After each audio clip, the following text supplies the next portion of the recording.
My name is Sadok Masliyah. What's the story of your name? My birth name was Saleh. Saleh until I arrived in Israel and I went to the high school to finish my high school there.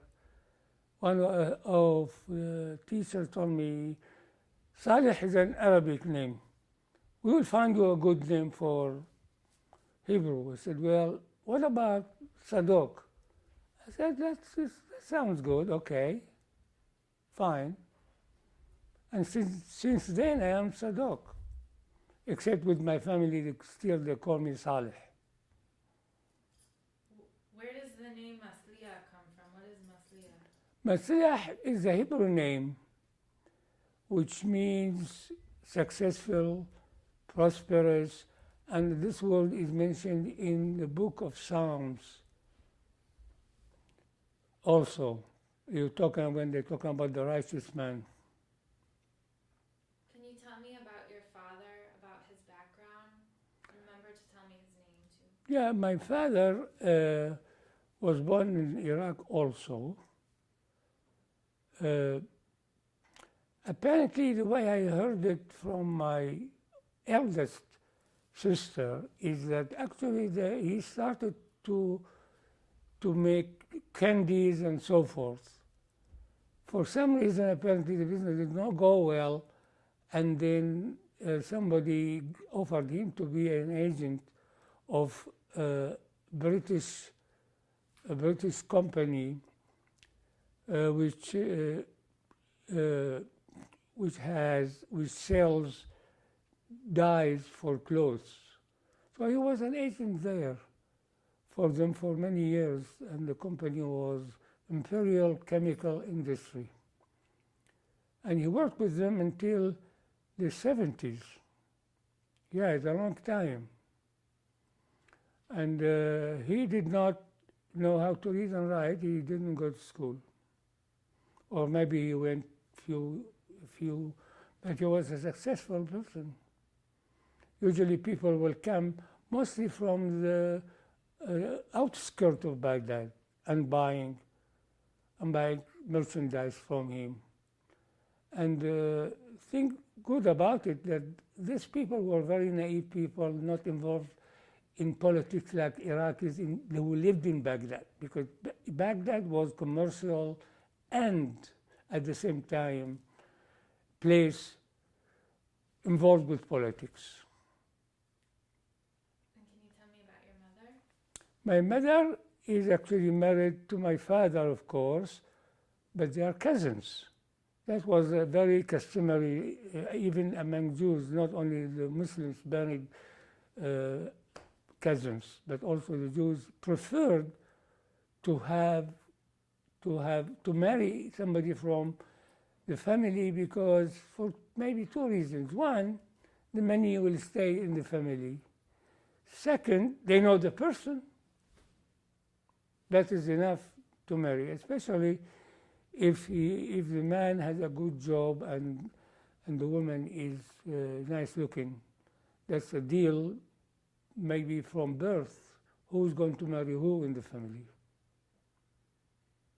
How did your family observe Shabbat? Oh, traditionally, very much so. Can you say my family, this is Yes. how my family observes Shabbat? The way my family observes Shabbat is very traditional one, but not strictly traditional. Shabbat, we will have kiddush. We take a shower on a Friday for the honor of Shabbat. We dress well for dinner on Friday evening. We say the prayer together, Eshet Hail, Miyimsa, Chulei. Mom used to make food for Saturday. And the food for Saturday was consisted of chicken filled with rice, and overnight in a low flame that will be exactly ready for lunch. when we moved from the downtime, we intertwined, we are eating the lunch, Shabbat lunch, halibut from the tigers. They will bring it home. They bring it home, or rotated with overnight chicken. The older brothers were not really religious, because since my parents did not allow them to smoke inside the home, they will go up on top of the roof and smoke there, or outside smoke, not in Shabbat. As children, I used to go, my older brother used to go with my dad to synagogue, and somebody from the synagogue will come and knock at the door to wake up early in the morning to go to the synagogue. The synagogue we did not understand anything, although we took Hebrew in the elementary school, but we knew how to read Hebrew. We translate sentences from the Bible without understanding exactly what they mean, which word means what. So this helped in a way when I went to Israel, because I knew how to read. So we will go in a sunny day, we will go to a park nearby, and there will be vendors selling Romano lettuce or oranges, and we would eat those things in the park. In the sun, it was very pleasant to do that. Most of the Jews did that. In the morning, Shabbat morning, in the beginning of our street, there was a coffee shop. The guy from the coffee shop will bring tea ready to go. We put it here. And the same thing, we'll turn on the lights and turn off the lights. On Saturday night, off, and then on, and then during the day, you turn it off. Of course, in Shabbat, it's a good occasion to go visit, or the people come to visit us. What was your neighborhood? I lived, when I was 7-6, mixed neighborhood. The beginning was a mixed neighborhood, but when you go in the narrow alleys, it ends up to Jewish neighborhood entirely, where the Jewish schools were there, the synagogues, most of the synagogues were there, and the yeshivot were there. That was a mix. But later on, when we could afford it, we moved to Batawin. This is kind of very nice neighborhood. And in the street, most of them were Jews, except one home opposite to us were a Christian family. And in addition, there was one Muslim alone, living alone in a few houses next to us, who helped a lot. As neighbors, he protected us in the Farhud, that he didn't let anybody enter the street. But he would come every evening almost, or before evening a little bit sometimes. All the Jewish guys will play soccer in the street. So we will stop the soccer until he passes. We give him kind of respect. And he was in a very good relations with the Jews in the street. What happened during the Farhud? How did he protect you? He would go in the street, he would bring two guys, you will put one here and one here, and you will not let any of those robbers or whatever coming to the street. You will the Sheikh Amarak, the Hajji said that, nobody will enter. Nobody will enter. This happened. But of course, because of good relation, because the neighbors, his neighbor, immediate neighbors, will make him food and will give him good wishes in the Muslim year, or when he come back from the pilgrimage and so forth. So we were in a very good position. With the Christians, we were very afraid. The Christians spoke the same dialect almost like we Jews. There was any problem to communicate. But when you communicated with Muslims, we have to adapt ourselves and speak in the Muslim dialects, not Jewish. I feel even if there is, like, a group of 6, 7 Jews talking, they are Muslims, one Muslim, they speak the Muslim dialect. They try their best to speak it. Were there other sort of things that made you feel like a dhimmi, or that you knew you were? Yeah, of course. You see, when we went in the lower middle class area, mixed area, we passed through Muslim area, but we were just kind of very, very kind of aware of what behind us, who's going us, behind us, who's walking with us. So but we were kind of feeling unsafe. That's the word we use, really, unsafe. In a way, maybe they will do something to us or something harassing us. But sometimes it happens they harass us too, But once we just pass few yards, we are in a Jewish neighborhood, we are at home, Did you have friends who are not Jewish? No, only in the high school, which I didn't stay long in Israel, it's only half an hour, in junior year, there were Muslim students, only few, because there was a sense either of an Arabic teacher who was an Arab, or a son of a minister, because they thought they want to keep the sons from the politics, and they want their sons to get good education, because Shamash school was very, very excellent school, because the language in the higher, I studied, for example, although half an hour, all my geometry and all the science one in English, and then they shifted to Arabic because you have to pass the government thing. That was very good, famous school. I mean, mostly when this school came the first in Iraq almost every year. In who is the first over Iraq, who is the second in Iraq? Nouri, this is one of my brothers, is graduated from there, the second in Iraq. And the first one also was Jewish. It's amazing. And of course was the Alliance School for girls. That played a big role for those people who studied there, and girls especially, girls.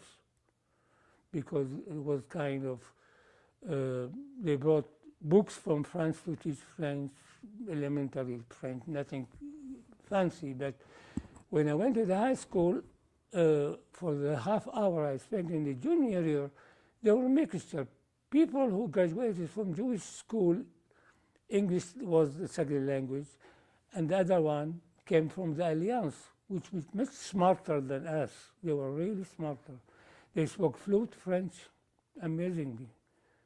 As I told you, in the high school, this is the first Jewish school in Iraq that let girls go to school with boys, co-ed education. You saw in the pictures I brought from the school that time, there was about 16 girls.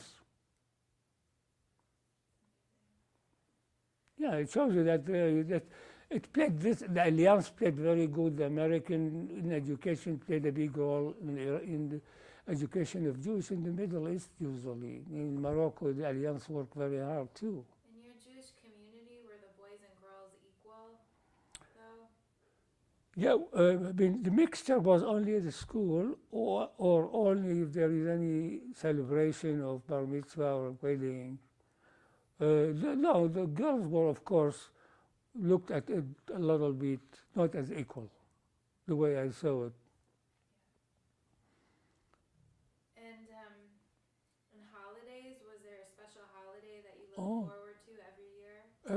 Passover. Passover was our favorite because all the kids in the family, we make a kind of comedy show to the people. About 50 people will be together, all the family, brothers, cousins, sister and brother of cousin and so forth. We make a presentation in Arabic, funny one to make them laugh, and that one. And of course, Purim is our favorite because you have a goodies, dried fruits, a lot, and nuts and fruits, and we get many from the parents. That's what our favorite one was. Can you talk? Oh, the sukkah was a big event. We built our sukkah in the balcony, overlooking the street. We slept, two brothers, we slept there. The neighbor did the same thing. Yeah, it's really something. Good memories I have from Iraq. Any other little good memory stories that are coming to you right now? Good memories, we were at school, kind of, some of us will talk to a teacher to divert him, and we will put some syrup candies in the pocket of the teacher. But the teacher was so naive that I still feel pity for him. It was kind of a big thing to do with the teacher, who would care? Yet in the breaks between the hours, they were very strict teacher with the stick in his hand if somebody running too much in the yard. Can you talk about the Farhud in Arabic? Just briefly say what happened in Arabic and what the Farhud was in Arabic and what happened to you in Arabic. الفرهود هذا ساقط بالعيد يومين بالعيد معنا. هذول جو قبيل من أهل بغا، مو بس من أهل بغداد، جو من بغا بغداد، جو من الأرياف من بغداد. وكان من ناحية سياسية كان فراغ سياسي، لأن كان كلش تأثير ألماني. القنصل الألماني بالعراق كان ثنائي إسرائيل، وكان أمجد الوطنيين العراقيين ضد اليهود كلهم، والمفتي مال فلسطين كان أمجد فعال كثير ضد اليهود. ولهذا كان في فراغ سياسي، ما كان. والولي العهد والملك فيصل الثاني كان ولد، وخاله كان اللي هو القائم مقام كان هو وصي يعني هو مسؤول على الملك، لأن الملك كان أقل من 18 سنة. فانهزموا كلهم، وانهزموا. جو الإنجليز، الجيش البريطاني جاء للعراق، والجنود كانوا مو بس بريطانيين، بل كان هنود كثير بيهم، كثير. هم حطون الوقت شوية، لما شوية على كم شوية هدى الفرهود نهبوا بيوت، اغتصبوا نسوان، قتلوا حوالي 180 يهودي، مغوا رجال وأولاد، مات بالفرهود، ما عدا الدكاكين نهبوها، البيوت نهبوهم، ما ظلوا. يعني كان كل وقت كل شغل. بس عقب الفرهود الوضع السياسي تحسن، والتجارة كثير شوية كثير، واليهود الوضع باليهود تحسن. بذاك الوقت مع كل هذا بذاك عمي والعائلة كلها مالوا راحوا فلسطين. راحوا فلسطين. كانوا سيارات تجي سيارات نيرن كانت تاخذهم من بغداد إلى فلسطين، سيارة بس صحراء تمشي من الأردن تروح على إسرائيل. حالة تم الفرهود أثرت كثير على اليهود، بيناتنا النسب بالعجل. يعني اليهود انسوى من ناحية الذي انشغلوا بالشغل، حصلوا أكثر فلوس، بس راح بذاك الوقت أمجد كثير يهود راحوا للهند، راحوا البونا أي في الولاية صوب ولاية كبيرة، بالكثير من اليهود راحوا الكلكتة. كلكتة بين عائلة ساسون المشهورة، كان كان عندهم مصانع كثير، وكانوا ياخذوهم اليهود من بغداد كثير لما يجون من بغداد إلى الهند. وبالحقيقة هم ساعدوا كثير لذول طلعوا بالهولوكوست، انهزموا من ألمانيا من هنغاريا راحوا للهند، اهتموا اليهود العراقيين بهم كثير بالهند. بعد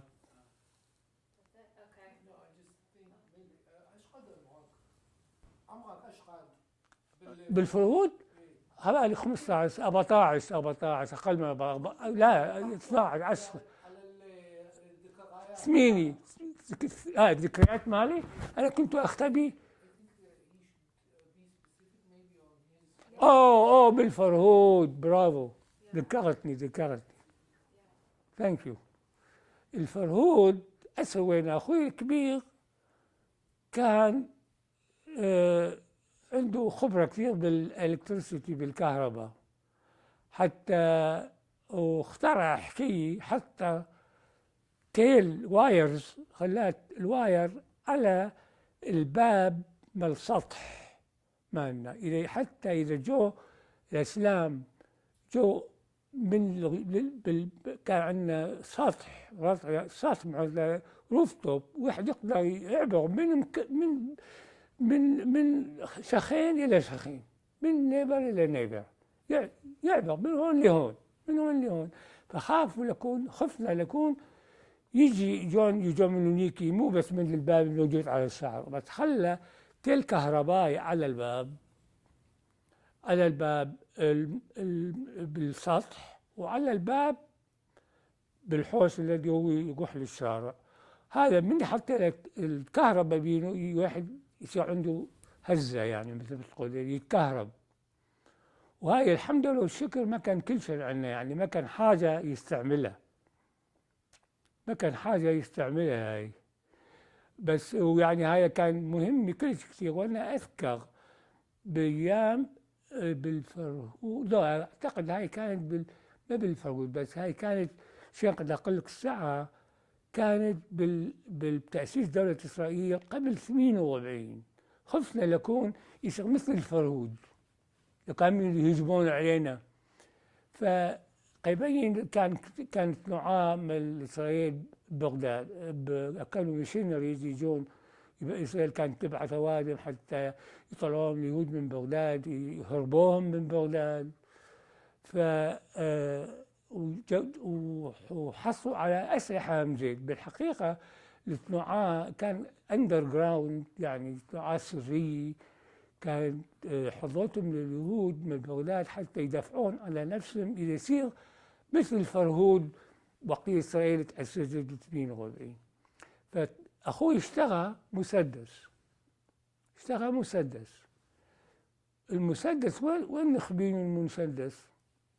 أول مرة بحياتي كان التزمت مسدس، وقت كان عمري 7 سنين هيك الشيء.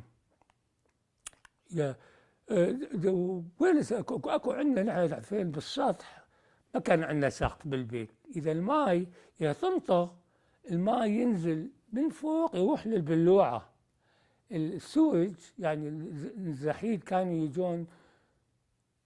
ينزلون جوا البيت حتى يشيلون الماء بالسطيب، واحد سطيب من الماء سطيبين، وبعدين يشيلون كل هاي الطين الذي تأسس هناك، يشيلونه للزحين، للزحين للسورج بيبل، يجون يشيلون الماء من جوا البيت.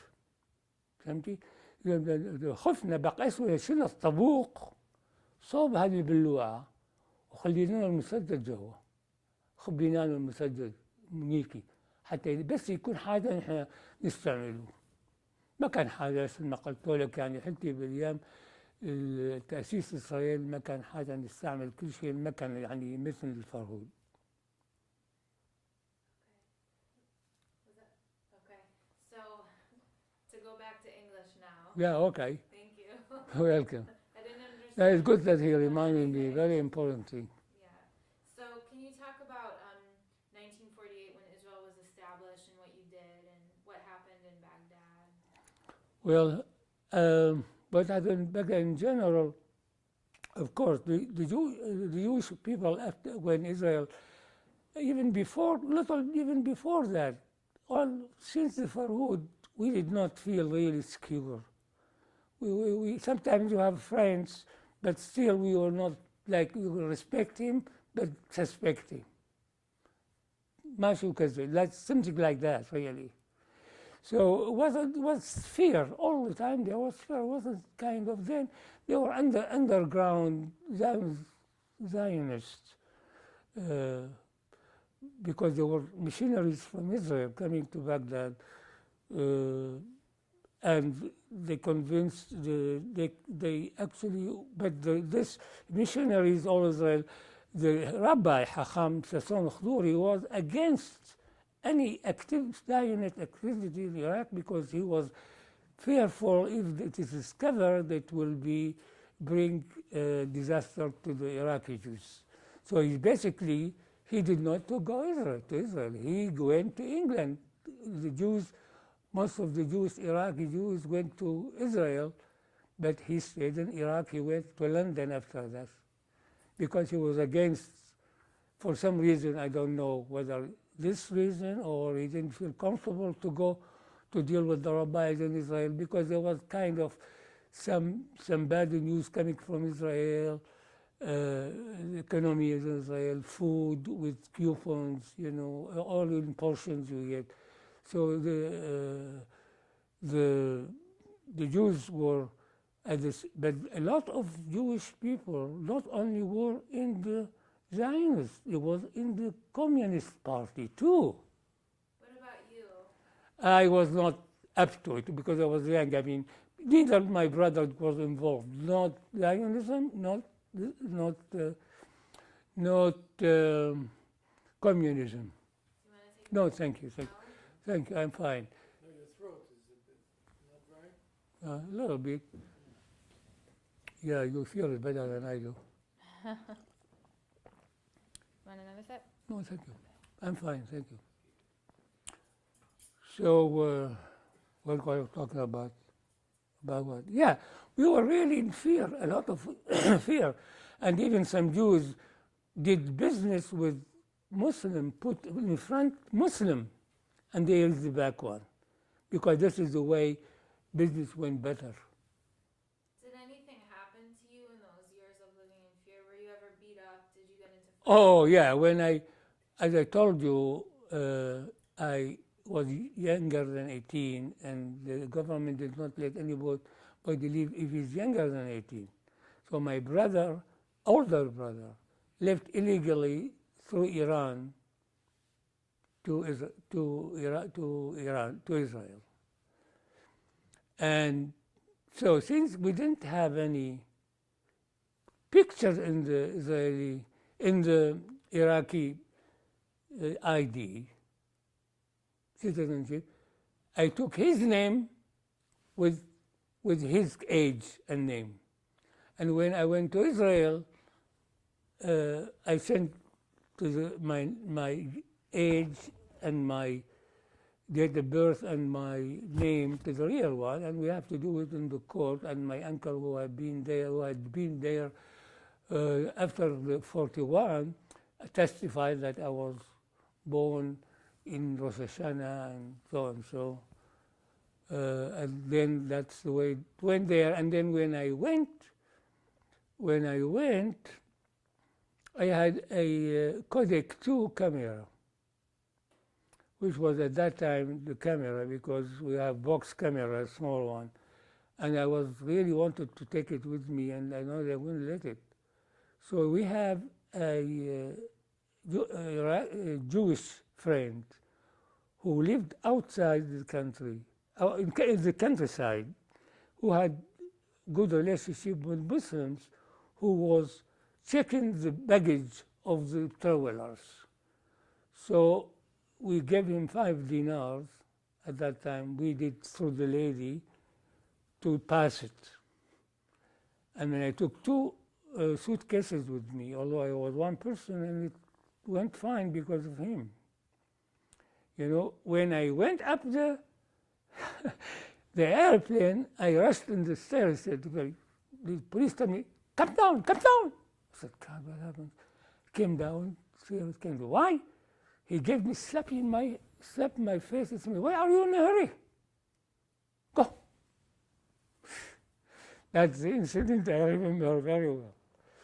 That's why I remember. And when we use, of course, in the Jewish street, we playing soccer, and kids from coming back from construction, they were kind of very low, you know. We were kind of very harassing us, you know. Until one time we decided if they come, the husky among us go confront them. And he did that. It was two of them. We were 6, 7 of them. Everybody gave him a kick, and they ran away. They learned their lesson. They wouldn't come again. They wouldn't go. And that happens. I remember across the street there lived their family with 3 grown-up, really husky people, you know. And I remember one time, I don't know what happened, I just saw the scene. They caught somebody, Muslim guy, he bleeded because the thing they gave him. They were courageous people. They were courageous. They didn't care. Can you tell me about the day you left? The day you left Iraq, do you remember it? Yeah, I remember, you know, the synagogue from where the buses left to the airport were only 2 streets from me. Wasn't hard, but I have to tell you a story about this synagogue. It was very nice synagogue, no doubt, but all the people who worked in the registration of those people who are leaving were Jewish kids, Jewish people wrote down everything, who's going, when they are going, the list and all this. And there was very slow registrations to leave. I don't know whether you heard this story from other people, but there was not many, at the beginning, especially when the government announced that if you give up your citizenship, you can go to Cyprus, and from Cyprus to go to Israel. Later on became going straight from Baghdad to Israel later on, in the later stages. But the arrangement of this thing, nobody knows how the Iraqi government allowed the Jews to leave Iraq. And I tell you that I did research on Iraqi Jews, analytical Iraqi Jews, political things, Zionism in Iraq, and I saw there what is written. The Iraqis were not stupid. The Iraqis, they knew what they did. There were some nationalists, members of Iraqi parliament, who were against leave the Jews out of Iraq. And the reason was because he said they are going to be soldiers to Israel, we are sending ammunition to our enemy. But the thing that played role with it is the fact that the Iraqi Jews who were communists gave them a big headache, more than the Zionists, because both were underground. You understand what I'm saying? They gave them a big headache, and then with the British pressure on the government, and actually the people who were really running behind the scene, the event in Iraq are the British. Iraq was under the mandate, and Nouri Said, who was the Prime Minister, and Salech Jabr, who was internal secretary, was pro-British and under the influence all the time. I mean, they are bribed. The fact that Louis Said, the prime minister, his son has a airline company. And there was a talk that he will take with his plane Iraqi Jews to Israel, to Cyprus rather at that time. But for political reason, he gave the idea, provided that he gets many. This is a story I'm telling you that Shlomo Hillel, who was active in the Iraqi community, and Mapai in Israel, he was Haber Knesset also in Israel, wrote in his book that this son got many, I don't know the amount, for each Iraqi who left Israel, who left Iraq to Cyprus or Israel later. And that was actually this arrangement of negotiation to leave with the plane, was from a plane, turned out to be the British plane, but behind it was Israel to save the Jews. But what's your story of leaving? Can you tell me the day that you left, your memories of waking up in the morning and going to the airport and then arriving in Israel? Yeah, I was very ready to go. I was just afraid, something will happen, like thrown bomb because of the kind of a slow registration. After the bomb was thrown, nobody knows who did it. Some people said some bad Muslims did it. Some people that underground with some instruction from Israel told them to scare them off. Well, indeed, the Iraqi Jews after that in mass registered and left. In the 51, about maybe 6,000 Jews out of 130, 120,000 Iraqi stayed here, and then they left in the 60s and in the 70s. When you left, did you leave with your family? No, I left alone. Oh, I tell you something. At that time when I left, the one Victor I mentioned, he left illegally.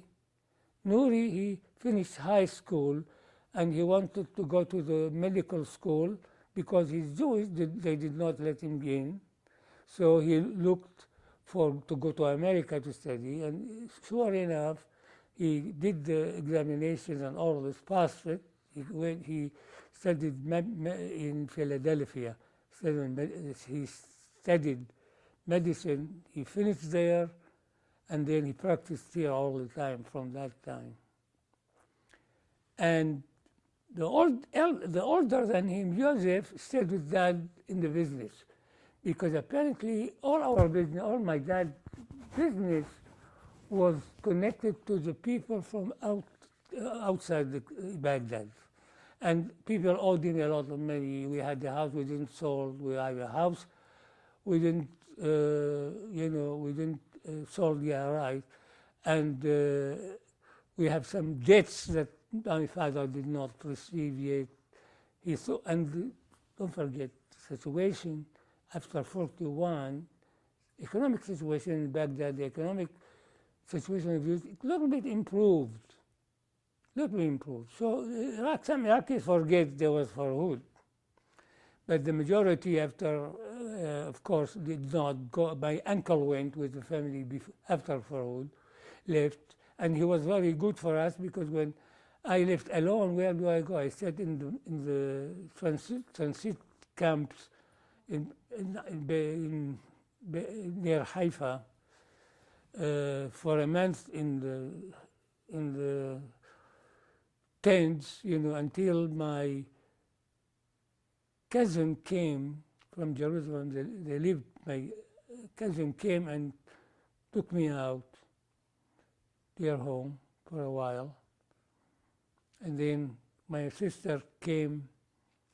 My sister with her husband and child came to Israel, and they bought a home by the money that my dad sent during this time, all the time. And then I moved to live with her, and then I went to high school in Givatayim.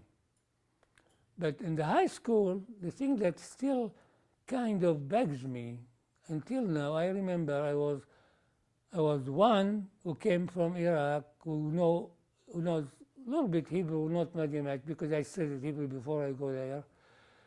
And there was one survival who sat next to me. I sat next to him from the Shoah, from the Holocaust, from Czechoslovakia. He's the only friend I had there.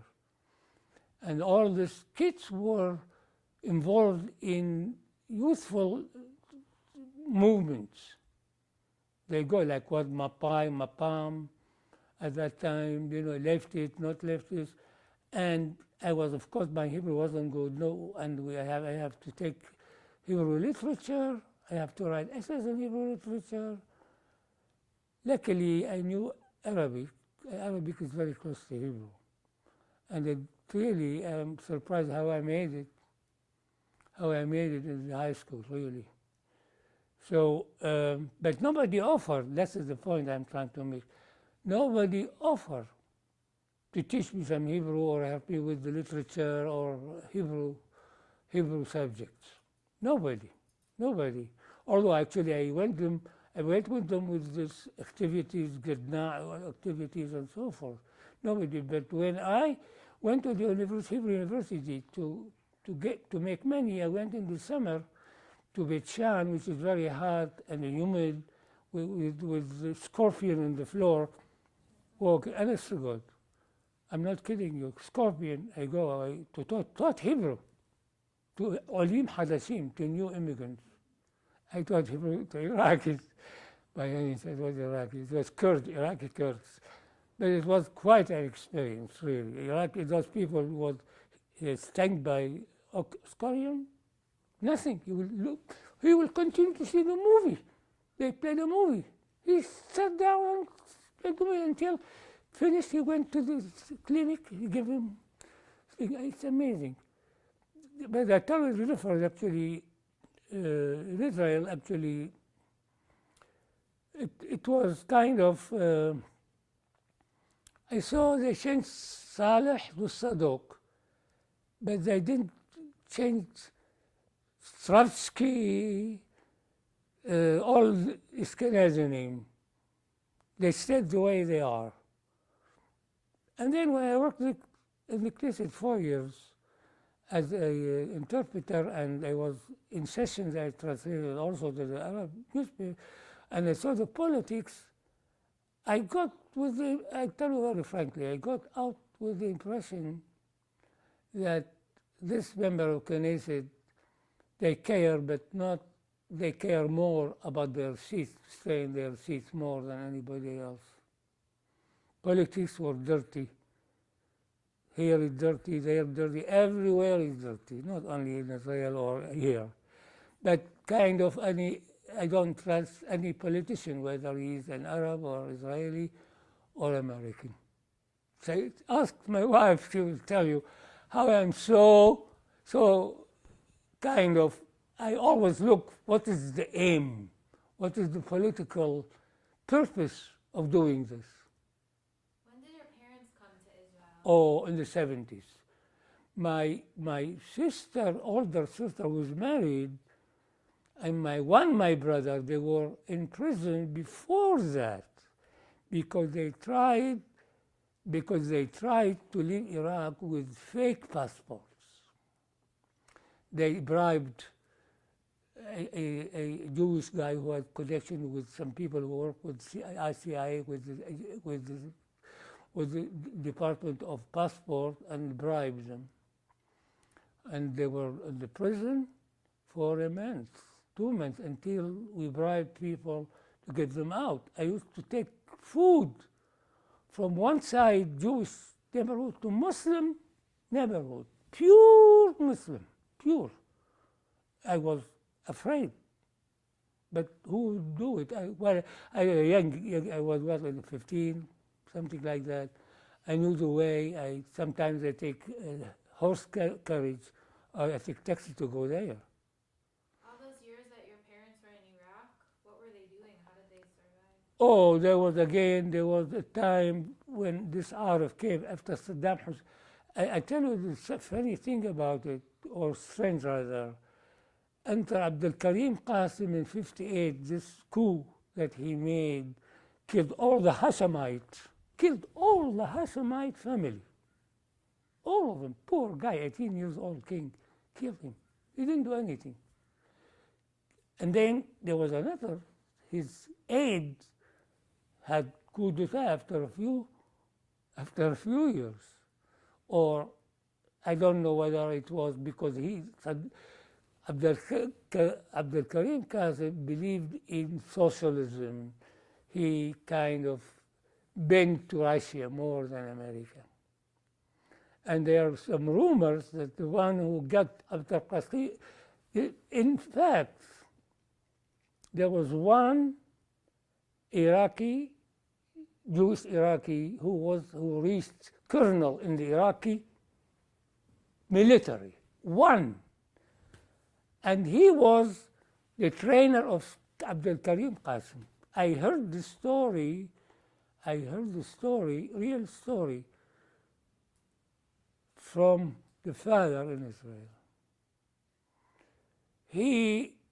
This guy, after all the Iraqis left and the change of regime, Abdul Karim Qasim, this colonel went, a Jewish colonel, to Abdul Qasim. Right away, he got straight with no word. I told him, Honor, I want to go to London. I want passport. Come on, he told me, come on, don't tell me you are going to Palestine. Fine, no, you want to go to Israel? Fine, go. All right, he gave him the permission, passport to leave to London, and from London went to Israel. That is the colonel. Actually, his son did not tell the story. I told him the story before he knew it from his father. What about your parents? Yes, my parents were investigated, my father, my brother. The ones who stayed in Iraq was only one brother who helped my father in work, and a sister younger than me, and my mother. And there was cousins also who stayed. They had business. They were terrible. They were very, very, very bad situation. Abdul Karim Qasim hanged Jews, and put a lot of people. I don't know how they got out. Actually, they are very lucky to be safe to live in the 70s. Really, in between, a lot of changes in the regime, and many bribes played a big role. Who's who played a big role. In fact, Saddam Hussein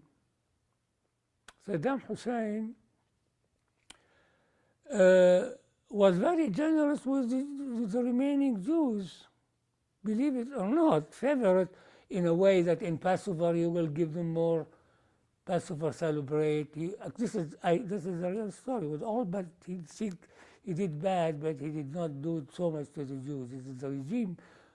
Personally, he did not do bad things, as we know he did to the other people. He was a dictator. But the Jews were also afraid. But at the same time, in Passover, he guarded the synagogue. Not many Jews left Iraq, don't forget. And the few Jews left in the 70s when the British occupation of Baghdad. There was one, I think, from here, and I don't know what organization went to Iraq and brought old people. I don't know whether we saw it in the TV. Brought to Israel, and you don't see the person old who was going like this. He went to Israel in Bet Avot, in Bet Skanim, for older people, look healthy, and he was afraid to leave because he said, I will not make it. That's the end of it. But my family suffered a lot in that period. And when my father left, he gave, honest to God, he told me he left the home with all the furniture. He could not sell anything because they know nobody buys. He gave the key of the house, honest to God, with all the furniture, everything, to his two Muslim helpers in the shop, and they left. All the money he has is what he left before he left Iraq in the 40s, in between 40 to 50s, the 70s.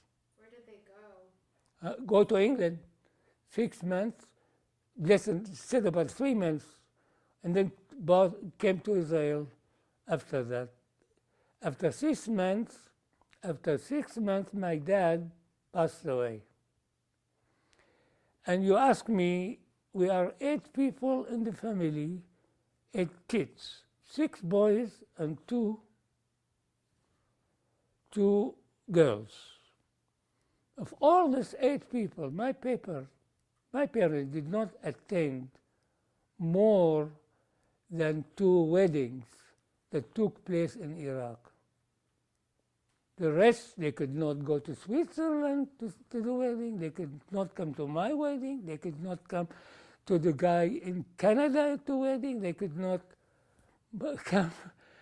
go to my brother in San Diego to the wedding. The only time I saw them was actually in 73. My brother in Israel and I went to Turkey. We met my father there. We took a picture in Istanbul as a memory for it. And later on, when they went to England, I went to see them in England from here. And the only time we got together is when my dad passed away in Israel. All the family got together there. That's the only time we saw each other all together. Can you imagine that? That is the reaction. I mean, you tell me they're talking about Palestinians, we suffered as much. We suffered as much. The Egyptians suffered as much. And although actually, with all this thing, let's be frank, the existence of Israel was a reason or a cause to happen what happened to the Egyptians, mainly to the Middle Eastern Jews, the Egyptians and Iraqis, and less in Morocco. But the question is, I ask myself, so what? Suppose Israel was not in existence. Tell me that they would not have come to the Jews, pick on the Jews? They would have. They would have. The fact that after we left, after the Egyptians left, tell me, how many children in Egypt, Copts exploded? How many Assyrians were in jail in Iraq? Not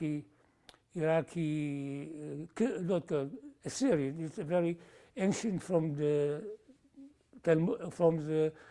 Aramaic. They speak Syriac, Aramaic, very close to Aramaic until today. Do you want a sip of water? Yeah, if you give me this. Yeah. Yeah, you see what I'm saying? Until now, they speak Syrian. And the Kurdish Jews speak English. Sabbar, did you meet Sabbar? Yeah. You met Sabbar? His son wrote a book. You read that book. Fantastic book. His name, I can't, Memories of My Father. My Father's Paradise. My Father's Paradise.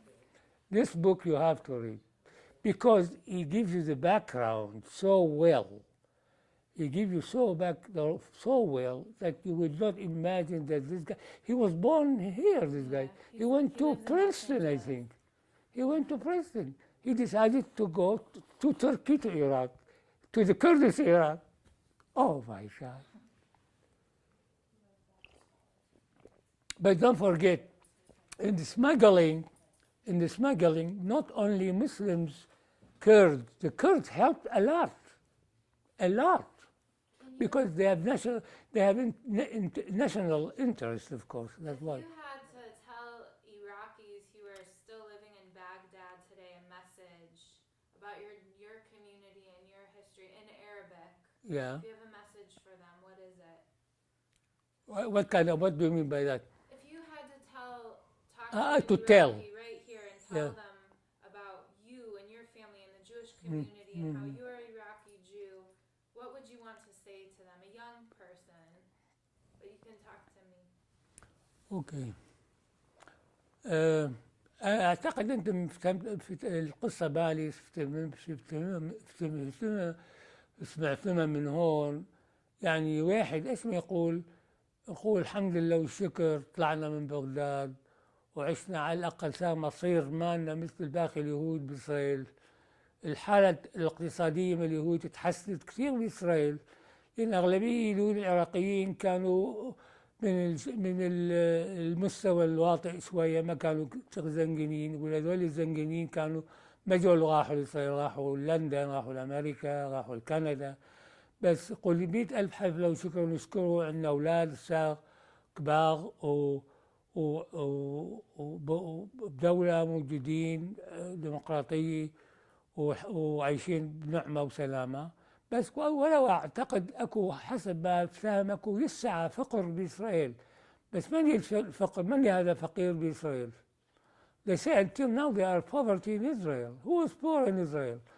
I know that a lot of Iraqis, their condition improved in Israel, a lot of them. I said this in Arabic too. يعني أعتقد أنا أفتكر هذا التغيير اللي صار عندنا كلش مهم. بس أنا كلش فرحان بأن اليهود العراقيين ما فقدوا الهوية العراقية مالهم. مثلا شوفهم بإسرائيل أكو إسرائيلي عراقي عايش بإسرائيل يغني عربي.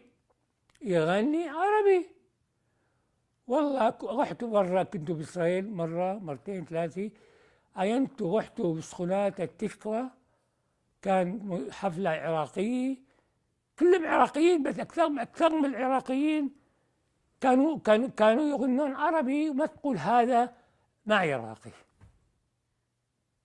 صحيح ولا لا؟ والله تسمعين يعني واحد يسمع عربي يقول يروح هذا يغني ببغداد يقول هذا عراقي قح. لأن كان عندنا في المسورة، كان تقليد، كان عندنا موسيقى عراقية. العراقيين ب 1930 محطة بغداد كان 80% عراقيين مغنيين، 80%، 80% Iraqi singers. كشي عراق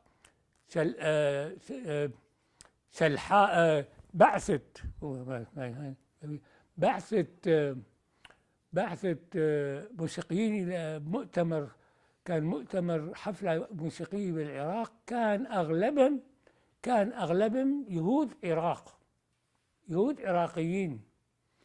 يقول لك حتى صدام حتى الكويتيين هاي ما أعرف دعاية ولا ما أعرف، يقولون بين الأمير من الكويت اقترح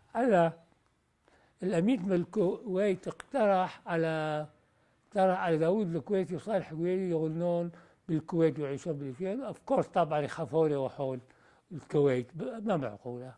حتى هذول راحوا يعني كان عندهم الشبحوط من العراقيين، الفيلا من العراقيين، إنما العراقيين بالعبراني هي عربية. البيوطيم الغناء عربي، الكلمات غير مات. يوم كيبور، يوم الصلاة معنا، يوم الكيبور، يوم الغسل سنة، الهجدان نقاه رحمة عنيا، هاي عراقية، مو غير عراقي، موسيقى عراقية هاي. If you have a message for your grandchildren and about their Iraqi heritage in your life. إذا عندي مسألة، أشكرك. Thank you very much for reminding me to tell that, because I think they should not lose their Iraqi identity by all means. They should not be shy, although they were born in Israel or in Canada or America, from Iraqi family, to speak their own language, their heritage, and they should really listen to Iraqi music, Iraqi Jewish Iraqi Jewish or Egyptian Jewish Arabic, because من كل الشرقيين هسه ماكو واحد مثل العراقيين هو يقول لا عراقي. شوف Egyptian مصري، إذا هو مصري يستحي يقول هو مصري، يحكي فرنساوي. وذاك هاي فشي معلومة هذا. العراقيين ما فقدوا الهوية مالهم. وقتها أنا كنت أدرس عبراني هون بالديفنس لانجويج بالمدرسة العسكرية هون. عراقيين كثيرين. الآن إسلام نصارى أحكي وياهم أنا عربي يعني فرحون. لازم أجيب لهم حكايات عراقية وأحكي لهم إسلام زي وياي شو اسمه، يقدروا هاي كثير. They really appreciate Arab Muslims that I met in DLI. I speak Arabic with them. And they appreciated them speaking Iraqis. And I like Iraqi Egyptian songs and so forth. ويتعجبون كثير شلون يعني أنا and they are very surprised how I did not lose my Iraqi identity. I said, why should I lose? That's life. I'm Iraqi, if I like it or not. Okay, I think that's good. I think we got a lot. Yeah, but I tell you, Iraqi in Israel became like black is beautiful. Yeah. They were here persecuted. Now they طلعوا black beautiful. Iraqi is beautiful. Arabic is beautiful. This inferiority complex that we got by living in Israel, by looking down to us, should go away. Because no more. This is to prove itself that among all the Jewish among all the Middle Eastern Jews, the Iraqi Jews were more successful than any Iraqi who lived in Israel. More successful from the Middle East, I mean. But they were also donors to Israel, but they came from the donation, to Israel did not come from. Yeah, we stopped. It stopped. Dookie, do you think I